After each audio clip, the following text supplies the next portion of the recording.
of hostilities. We know this is not a perfect text. We know only a ceasefire will end this suffering, and that is why the UAE put a resolution to the vote in this Council on Friday, 8th December. Unfortunately, it failed to pass. On 12th December, 153 countries called for this in the General Assembly. Again, a ceasefire did not happen as a result of this call, although its significance in its moral clarity is clear. The resolution the UAE has put in blue this morning responds to the calls for a sustainable cessation of hostilities and a massive scale-up of humanitarian aid. Often, in diplomacy, the challenge is meeting the moment in the world we live in, not in the world that we want, and we will never tire in pushing for a full humanitarian ceasefire. The resolution tasks the Secretary-General with appointing a senior humanitarian and reconstruction coordinator. Their mandate will be to monitor, verify, and facilitate humanitarian relief to Gaza, and the resolution gives them the necessary resources and equipment to do so. And the coordinator will establish a mechanism for accelerating the delivery of aid, and we expect the initial report on its work within 20 days. We have established similar mechanisms in other humanitarian crises. We are watching scenes on our screens in recent weeks, civilians desperately scrambling in Gaza over basic necessities to live. That should be an alarm bell of a breakdown of civil order in Gaza. Not only is this morally abhorrent, it is not in anyone's interest and could spiral unless we address it head on. Mr. President, many governments, including those represented at this table, have made tremendous efforts to send aid, funds, and advance negotiations around hostages. But until we pool efforts for an international response, we will not be able to manage this crisis sustainably. If the current situation continues over the next few days, while we are safe at home with our loved ones during the festive period, civilians in Gaza will be dying either from military strikes or the secondary impacts of war, hunger, disease, and widespread infection. This Council has a responsibility to ensure that they are not victimized twice over. We have extensively negotiated and tried to find language that meets everyone's concerns, but also addresses this challenge with a practical response. I'd like to thank each and every Council member who has contributed to this text and improved it, and I'd like to thank the United States for their complete engagement in trying to find a resolution that meets the moment. Let's not reject this resolution when the needs of people are so great. If we do, it will be an additional responsibility that this Council and the Palestinian people will have to bear. Thank you, Mr. President. I thank the representative of the United Arab Emirates for her statement. I now give the floor to the representative of the Russian Federation. Mr. President, in the last few days, the Security Council, and together with it, the entire world, has been witness to the latest, and I'm not afraid to use this word, shameful, cynical, and irresponsible conduct by the United States, which is trying to avoid responsibility for the further use of the veto, resorting to all sorts of means of sabotaging the Security Council's adoption of a decision on Gaza. The world media and public this entire time have been wondering, why is the vote constantly being delayed on the UAE proposed draft, which was already put in blue?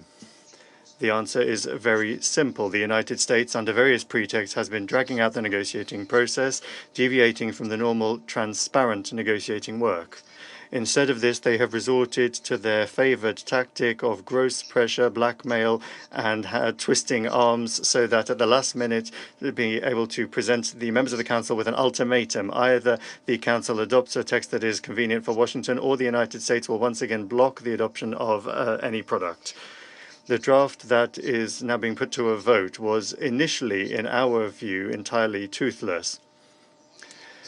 But respecting the initiative of our Arab colleagues and their needs, we were ready to support it under pressure from the USA that essentially intercepted the authorship and usurped work on the text behind the scenes at various levels, twisting the hands of those in the region. With each new drafting, the text lost more and more important provisions. Ultimately, the wording that is being put to a vote today has been extremely neutered, including It's OP4 on the mechanism that would be supposed to facilitate the delivery of humanitarian assistance to Gaza and ensure its monitoring. But worse than all of that, through the efforts of the American delegation, the draft resolution has included an extremely dangerous element for the future of Gaza. Instead of the wording on an immediate cessation of violence in OP2, an ambiguous phrase has appeared calling for the parties to create conditions for a cessation of hostilities. Colleagues, destruction or displacement or the exile of the population of Gaza in a cynical reading, and that is precisely how it is going to be read in Israel, would also create the conditions for a cessation of hostilities. By signing off on this, the Council would essentially be giving the Israeli armed forces complete freedom of movement for further clearing of the Gaza Strip, and anyone who votes in favor of the text as it is currently worded would bear responsibility for that, essentially becoming complicit in the destruction of Gaza. Moreover, the text of the draft has lost a reference to condemnations of all indiscriminate attacks on civilians. What signal does this send to the international community? That the Security Council is giving Israel a green light for war crimes? I would like to put a question to members of the Security Council. Why are we together in this room? To rubber stamp a decision that is convenient for Washington, or to shoulder our mandate for the maintenance of international peace and security?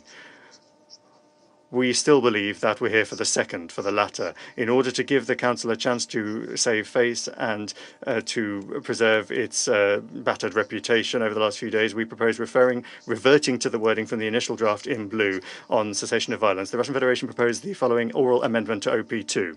Instead of the wording, and in this regard calls for urgent steps to immediately allow safe, unhindered and expanded humanitarian access and to create the conditions for a sustainable cessation of hostilities. Add the wording. And in this regard, calls for an urgent suspension of hostilities to allow safe and unhindered humanitarian access and for urgent steps towards a sustainable cessation of hostilities. That wording was in the text of the draft resolution put in blue by the authors, and that was awaiting a vote. Of course, it is not ideal. You all know very well that Russia from the very beginning has consistently defended the need for an immediate ceasefire. What's more, the parties recently called for that the General Assembly recently called upon the parties to do that in their resolution. However, we are proposing a wording which at the moment is the lowest common denominator for practically all members of the Council. A vote on this amendment can be a moment of truth to show who of the members of the Security Council wants to end violence in Gaza and save the lives of civilians, and who is guided by conjunctural considerations. Colleagues, the way that the text of OP2 is worded currently is the main thing that the USA needs from this resolution. Under a cunning phrase containing the words creating the conditions for a cessation of hostilities, Israel would be given free hand to further non-time limited, entirely unrestrained, indiscriminate bombings of civilian infrastructure and the civilian population of Gaza. We call on delegations to vote in support of what we just proposed and what was initially proposed by the UAE delegation, the language in OP2 on an ending violence. Thank you.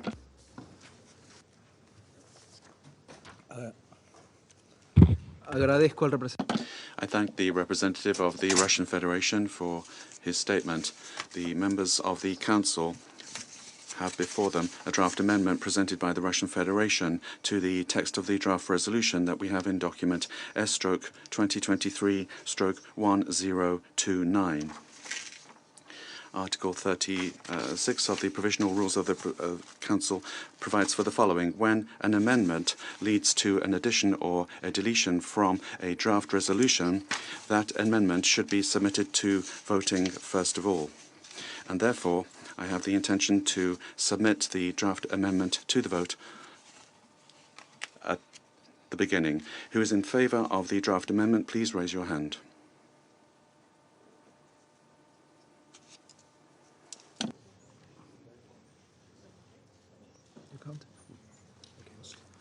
En contra. Against?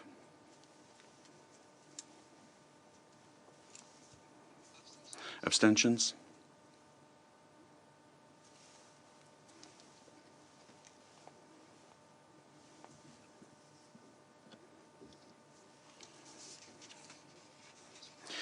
The result of the vote is as follows: 10 votes in favour, 1 vote against, 4 abstentions.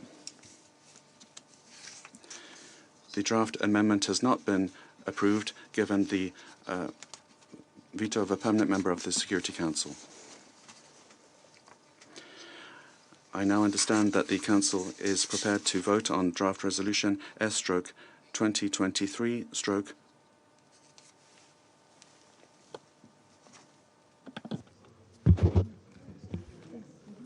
Previo a esto, Prior to that, we will give the floor to the United States. Thank you very much. I'm not going to respond to Russia's rant, a country that has also created conditions that they are complaining about now in their unprovoked war in Ukraine. But colleagues, the United States, as you see, we did not support the amendment put forward by Russia. We believe the humanitarian resolution before us calls for urgent steps to immediately allow safe, unhindered, and expanded humanitarian access and to create the conditions for sustainable cessation of hostilities. This is a strong step forward, and we believe the Council should speak out in the amendments, in the resolution that's been put before us, and move forward with a vote on this resolution. So thank you very much. agradezco a la... I thank the representative of the United States for her statement. So now we will proceed to the voting. I understand that the Council is ready to vote on the draft resolution contained in document S/2023/1029. I will now submit the draft resolution to the vote. Those in favour of the draft resolution contained in document S/2023/1029, please raise their hand.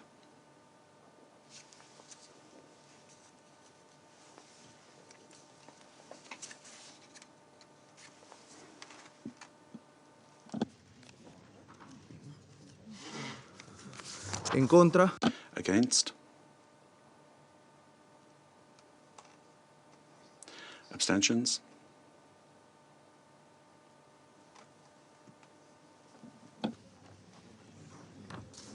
el resultado de la votación The result of the vote is as follows: 13 votes in favour, 0 votes against, 2 abstentions.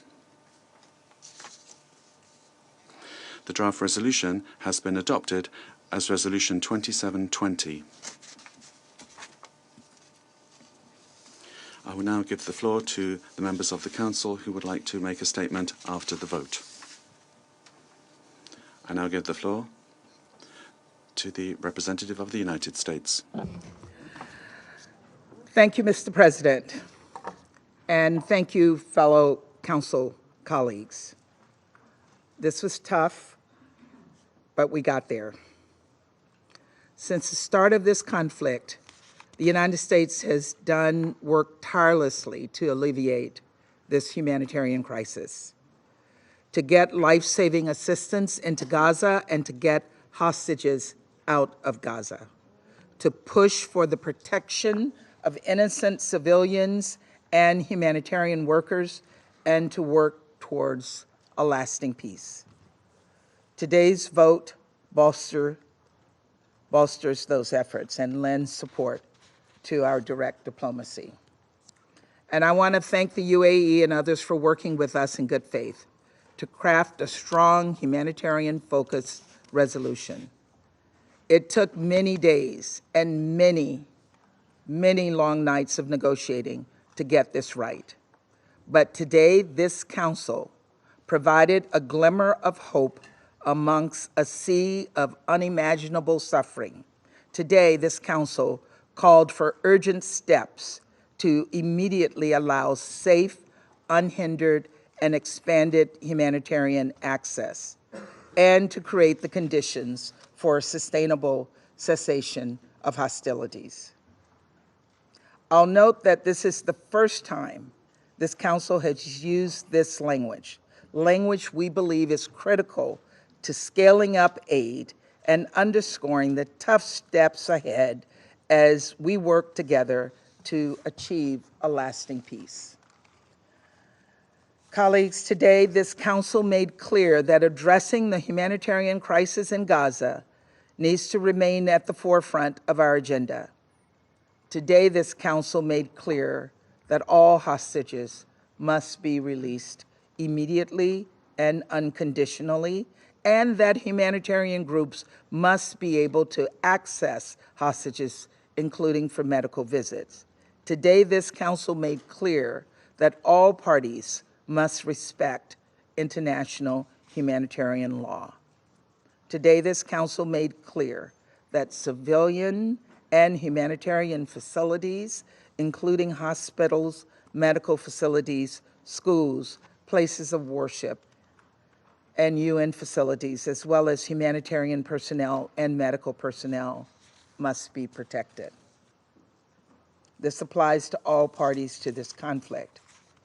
To Israel, but also to Hamas, a terror group that instigated this conflict and that wages war from inside homes and hospitals and UN sites and uses innocent civilians as human shields, an act of cowardice and cruelty. Colleagues, today this Council made clear the need to ensure humanitarian personnel and assistance, including fuel, food, medical supplies, and emergency shelter assistance, can reach people in need. It is hard to overstate how urgent this is. Just yesterday, humanitarian groups released a report on the dire food security crisis in Gaza, and the word famine has started to enter the vocabulary of humanitarian leaders I've met with. Surgeries are being performed without anesthesia. People are huddled in overcrowded UN shelters. Others are sleeping in the streets. This resolution speaks to the severity of this crisis, and it calls on us all to do more. For our part, the United States has worked tirelessly to scale up the delivery of humanitarian aid through direct, persistent, presidential diplomacy. In the beginning of this conflict, we helped secure an agreement to open the Rafah crossing. Last month, we helped secure a deal that led to an extended humanitarian pause, during which more than 100 hostages were released and additional aid got into Gaza. And last week, we helped secure the opening of the crossing at Kerem Shalom for direct delivery of assistance to civilians in Gaza. This resolution puts the weight of the Security Council behind these efforts and bolsters them by calling for the appointment of a senior UN official who will work to expedite the delivery of humanitarian aid at scale and in a sustained way. We know humanitarians are already doing the impossible, and we are there to do everything in our power to support their life-saving work. It is vital that when implementing this resolution, the UN builds on the progress we have seen on the ground.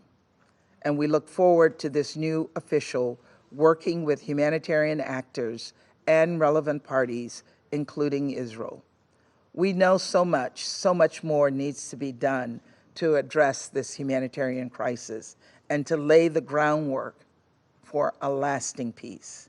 And let's be clear, Hamas has no interest in a lasting peace.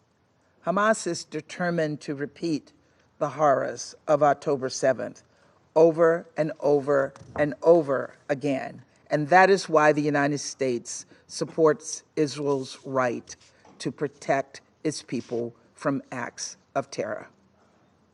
And I'll note that the resolution does not support any steps that would leave Hamas in power, which in turn would undermine the prospects for a two-state solution, where Gaza and the West Bank are reunited under a single governance structure, under a revamped and revitalized Palestinian Authority.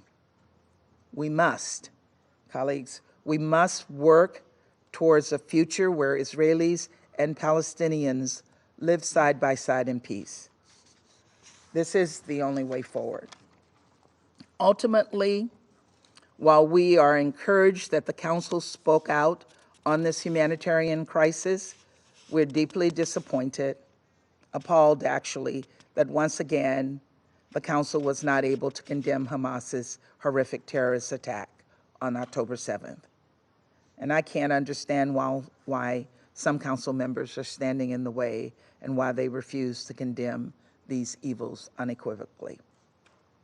Why is it so hard to condemn Hamas for slaughtering young people at a concert, for burning families alive, for the reports of widespread sexual violence? Why? I will never understand why some Council members have remained silent in the face of such evil. But colleagues, we also believe this Council must continue to put its support behind the resumption of humanitarian pauses. Israel has made clear that it's committed to reaching another agreement. This is now entirely up to Hamas. Hamas must agree to additional pauses. That is how we can get additional aid in and save lives and additional hostages out immediately. Today, this Council spoke out, but we know that only progress on the ground can turn these words into action. So the United States will continue to work with the UN, with humanitarian groups, and countries in the region to get more humanitarian aid into Gaza, to secure the release of hostages, and to work towards a lasting peace. There is no time to waste. We must find a path forward to end the misery we're seeing. It's unbearable to see a Palestinian child shivering in fear after their home was destroyed. It's unbearable to see the families of hostages experience such pain and grief as they frantically await and pray for their loved ones to return. My heart is filled with pain, and I know the same is true for so many people around the world. So we must work together to alleviate this tremendous suffering once and for all. Thank you. Agradezco. I thank the representative of the United States for her statement. I now give the floor to the representative of the United Kingdom. Thank you, President. The United Kingdom welcomes the adoption of this resolution to get more aid into Gaza. As my Foreign Secretary has said, it is heartbreaking to see children in the rubble of their destroyed homes, not knowing where to find food or water, not knowing where their